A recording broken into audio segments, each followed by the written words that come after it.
Hello, my name is Josh Norick. I am the president of a music publishing company called Royalties Digitales. We are a top 10 independent music publisher at YouTube and a top 100 global music publisher with the National Music Publishers Association. And today, I'm just going to talk to you a bit about the three main types of music publishing royalties, which includes YouTube music publishing, also known as YouTube Sync, mechanical royalties, which are the main royalties for songwriters coming from Spotify, Apple, Tidal, Amazon, and Deezer, and then public performance royalties, which are often associated with societies such as ASCAP and BMI.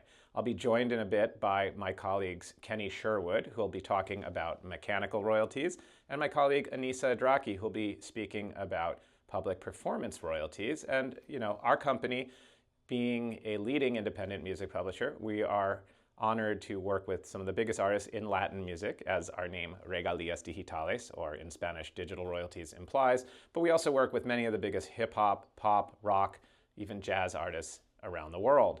So I'm going to speak first about YouTube music publishing. A lot of people don't realize there are actually 4 different types of music royalties at YouTube, at least for streams occurring in the United States. About 40% of every dollar goes to the YouTube channel, and then 40% goes to the record label or distributor, known as a master recording royalty. 5% goes to songwriters via societies like ASCAP and BMI, known as a public performance royalty.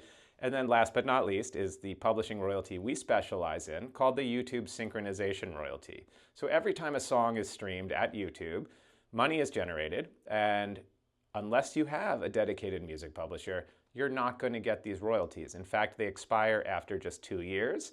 We've even had songs from clients who've come to us with over 1 billion streams. And unfortunately, many of those streams took place circa 2018 or 2017. Those royalties have long since expired. So you never want to wait too long to get YouTube publishing royalties. You want to work with a music publisher and make sure they're administering your songs in a quick, punctual manner, which we specialize in. And as a music publisher at YouTube, we are a leader in what's known as manual claiming of user-generated content, meaning we don't just claim official content on behalf of our songwriters.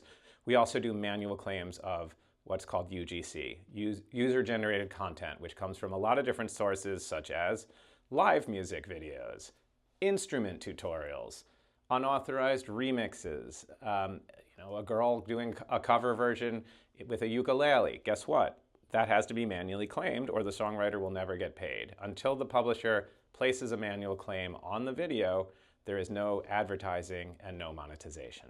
So I just want to give a little bit of overview, and I'm going to let my colleagues Kenny Sherwood speak to mechanical royalties and Anissa Adraki speak to public performance royalties. Another type of royalty that songwriters can collect are public performance royalties. These come from live performances of your songs in concerts, festivals, from film and TV licenses, and playing in the background of restaurants and bars. Also, a small percentage of these royalties come from streaming services as Spotify and Apple Music and YouTube. The companies that collect and distribute these royalties are known as performance rights organizations, or PROs. PROs differ in each country, but we have 3 or 4 main ones that we deal with in the US. You might be familiar with ASCAP, BMI, and CSAC. Performance royalties are split into 2 halves, the writer's share and the publisher's share, which equal 100% of your share on a song. So when you affiliate with these PROs, it's important that you affiliate as a writer and a publisher dual application, so you're able to collect both sides of your royalty. If you were to register your songs as only a writer and not have a publisher collecting your publisher's share for you, that is money that does not get paid out for you. Also, this type of royalty expires after 9 months, so it's important that you get these registrations in as soon as possible, as processing times vary across all of these different platforms. It's important to note that songwriters can only affiliate with one performance rights organization, so do your research and see which one fits your needs best. I hope this information was useful. I'm going to now let my colleague Kenny take over and explain mechanical royalties. Another type of royalties are mechanical royalties. They got their name from when we used mechanical pianos. Those pianos would play and the author would get paid. Today, this mechanical royalty is still paid by streaming services like Spotify, Apple, Amazon. Each country has their own entity that's in charge of collecting these royalties and paying them out to the authors. In the United States, we have the MLC, the Mechanical Licensing Collective. Unfortunately, unlike performance royalties, collecting your mechanical royalties isn't as straightforward as just registering your songs. If and when your registrations are approved, you have to go back and you have to find every instance of your recording, often with missing metadata reported by streaming platforms, making some of these recordings very hard to find and link.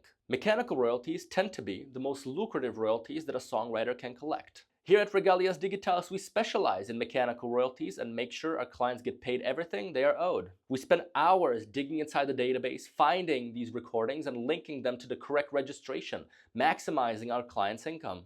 I hope you learned something new, and if you have any questions or want to see if you qualify for our services, feel free to reach out at regaliasdigitales.com.